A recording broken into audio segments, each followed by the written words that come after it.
ലോകാ സമസ്ത സുഖിനോ ഭവന്തു. ഞാൻ പറഞ്ഞതല്ല കേട്ടോ, പണ്ട് വളരെ വിശേഷപ്പെട്ട ഒരു ആചാര്യൻ പറഞ്ഞ ഒരു മഹത്വചനങ്ങളായത്.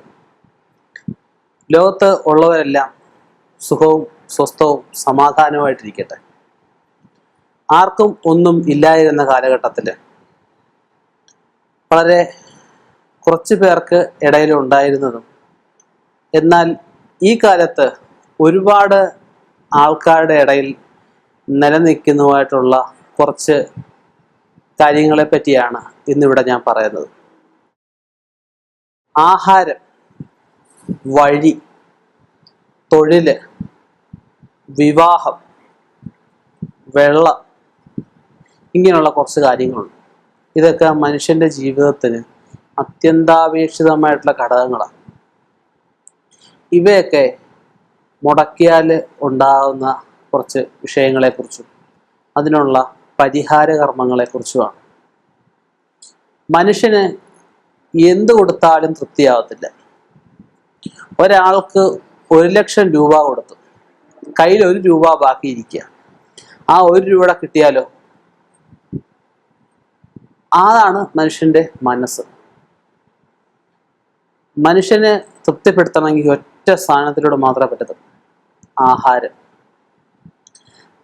ഒരാൾ ആഹാരം കൊടുക്കാൻ പോവാം, അല്ലെങ്കിൽ ഒരു പന്തിയിൽ പക്ഷാഭേദം കാണിക്കുക, അല്ലെങ്കിൽ നമുക്ക് ഇഷ്ടമല്ലാത്ത ആരെങ്കിലും നമ്മുടെ വീട്ടിൽ വരിക, നമുക്ക് ഇഷ്ടമുള്ള ഒരു ആഹാരം മറ്റൊരാൾക്ക് ഇഷ്ടമാണ്, അത് അയാൾക്ക് കൊടുക്കാതെ മാറ്റി ഒളിപ്പിച്ചു വെക്കുക.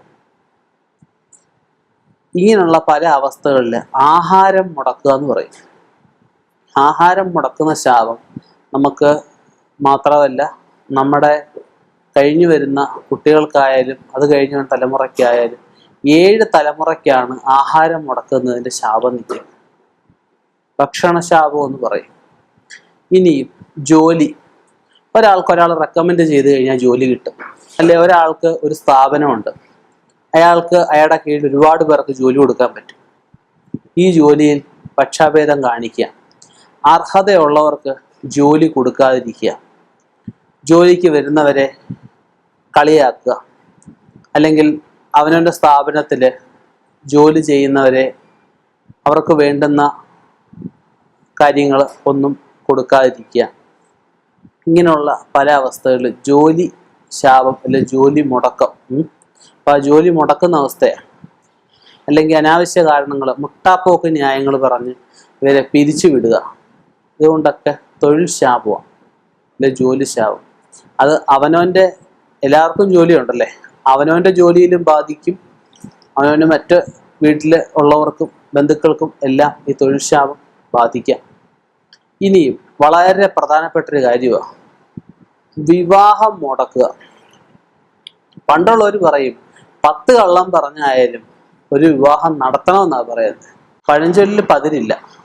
പണ്ടുള്ളവർ പറയുന്നത് 10 കള്ളം പറഞ്ഞാലും, പക്ഷെ ഇപ്പോഴത്തെ അവസ്ഥയിൽ 10 കള്ളം പറഞ്ഞാലും വിവാഹം എങ്ങനെ മുടക്കാം എന്ന് ചിന്തിക്കുന്ന ഒരു വിഭാഗം ആൾക്കാരുണ്ട്. ഇടയ്ക്ക് ഒരു ചാനലിൽ കാണുകയുണ്ടായി, ഒരു ഗ്രാമത്തിൽ ഒരുപാട് പേര് വിവാഹം കഴിക്കാതെ നിൽക്കും. ആ നാട്ടിൽ മുതിർന്നവര്, അല്ലെ ഇതിന് വിവാഹം നടക്കരുതെന്ന് ഉദ്ദേശിക്കുന്ന കുറച്ച് ആൾക്കാർ ഇവർക്ക് വരുന്ന വിവാഹങ്ങളെല്ലാം പല രീതിയിലും പല കള്ളങ്ങളും പറഞ്ഞ് മുടക്കുന്നു. ആ വിവാഹം കഴിക്കാത്ത ആ കന്യകരായിട്ടുള്ള പുരുഷന്മാരുടെ ശാപം എന്ന് പറഞ്ഞു കഴിഞ്ഞാൽ വളരെ വലുതാണ്. ഈ കല്യാണം മുടക്കുന്നവരുടെ കുടുംബത്തിന് അത് വളരെ ദോഷമായിട്ട് തന്നെ ബാധിക്കും. കാരണം ഇവരും ചിന്തിക്കണം, ഇവർക്കും മക്കളുണ്ട്, അവർക്കും വിവാഹമുണ്ട്, അവർക്കും കുടുംബജീവിതമുണ്ട്. ഇതെല്ലാം അവരും കൂടെ ചിന്തിക്കേണ്ട വിഷയമാണ്.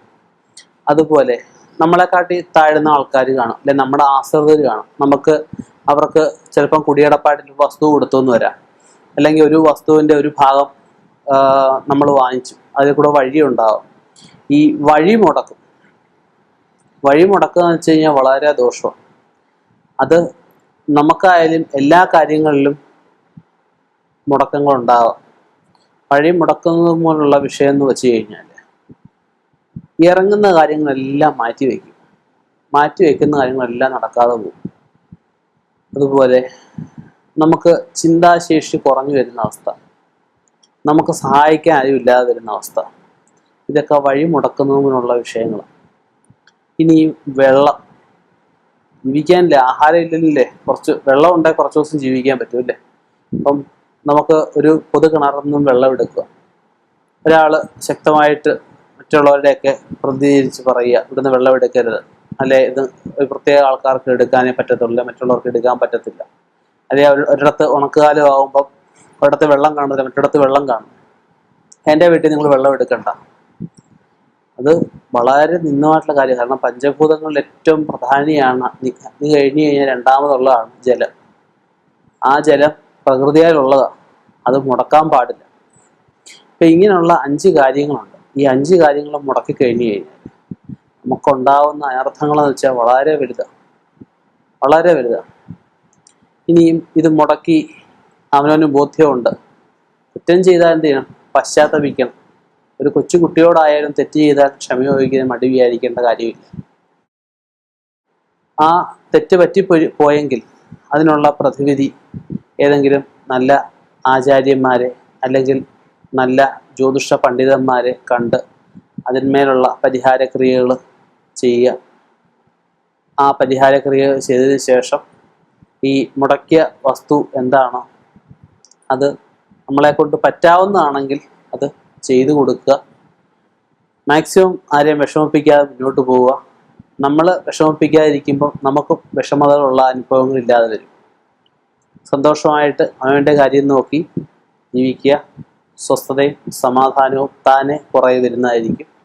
എല്ലാവർക്കും ഇനിയും ശാന്തിയും സമാധാനവും ഉണ്ടാവട്ടെ. നന്ദി, നമസ്കാരം.